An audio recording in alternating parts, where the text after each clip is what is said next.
We have another sum and difference problem involving cosine and tangent.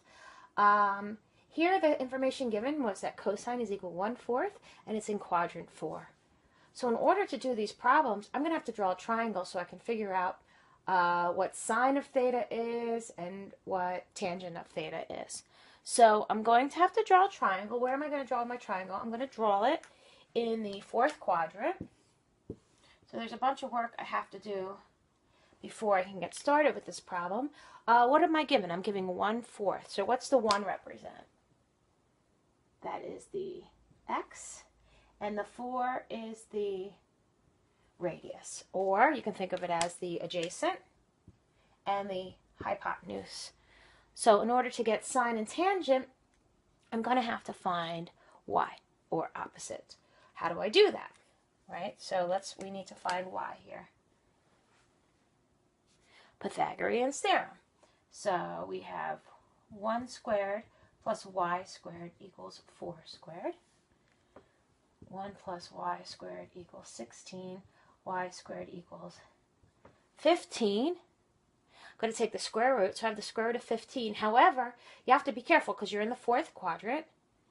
So what's sine, S-I-G-N, is y in this quadrant? Yes, it's negative. So this would be negative square root of 15. So we know that in our triangle, y is negative square root of 15. So for the sum formula for cosine, I'm going to need sine. So let's figure out what sine is over here. Sine of theta is y over r. So that'd be negative square root of 15 over 4. And for this formula, I'm going to need tangent of theta. So you might as well figure it out. Tangent of theta is y over x. So that'd be negative square root of 15 over 1. So it's negative square root of 15. Okay, so I had to do this preliminary work so that I can use the formulas to solve these two problems.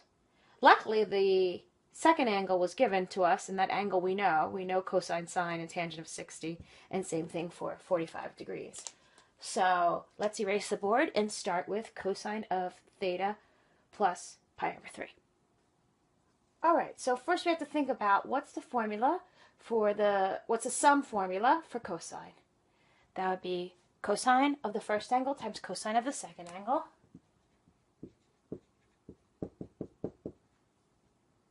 Minus sine of the first angle and sine of the second angle.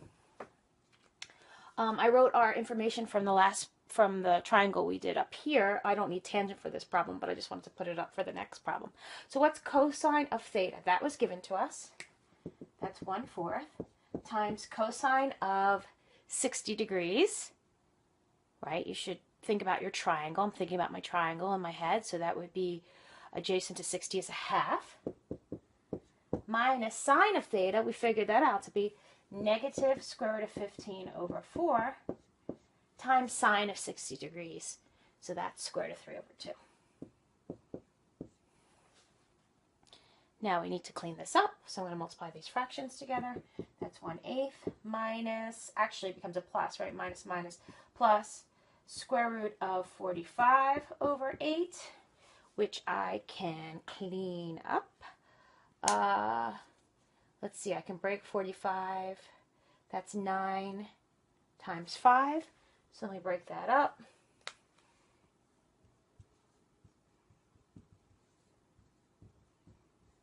The 9 comes out and becomes a 3. So I have 1 plus 3 radical 5 all over 8. And I decide to put them as together as one fraction. And now we get to try tangent of theta plus pi over 4. Okay, so we're going to find tangent of theta minus pi over 4. I might have said plus pi over 4 in the last section. So what's the formula for the difference formula for tangent? It'd be tangent of theta minus, same sign, tangent of the second angle all over 1. Now opposite side, if this says minus, it's going to be plus tangent of theta times tangent of pi over 4. Okay, we have everything we need. Tangent of theta, we figured that out before, was negative square root of 15 minus, what's tangent of 45 degrees? 1 over 1 plus tangent of theta, negative square root of 15, times tangent of 45 degrees.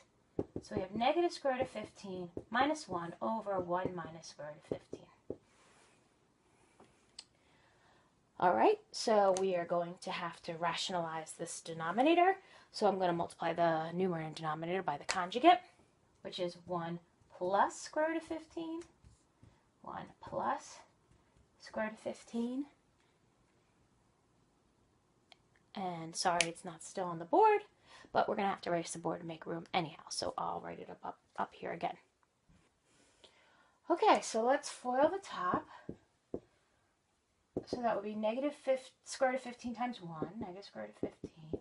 Outer would be negative square root of 15 times square root of 15. That would just free up the radicand, negative 15. Inner would be negative 1. And last would be negative square root of 15 all over this first term squared, 1, minus the last term squared, 15. Let's combine like terms. Looks like I have 2 negative square root of 15s minus 16 all over negative 14. And every term is divisible by 2, so I'm going to reduce everything by 2, and everything is negative, so I'm going to cancel out the negative and make everything positive. So we end up with square root of 15 plus 8 all over 7.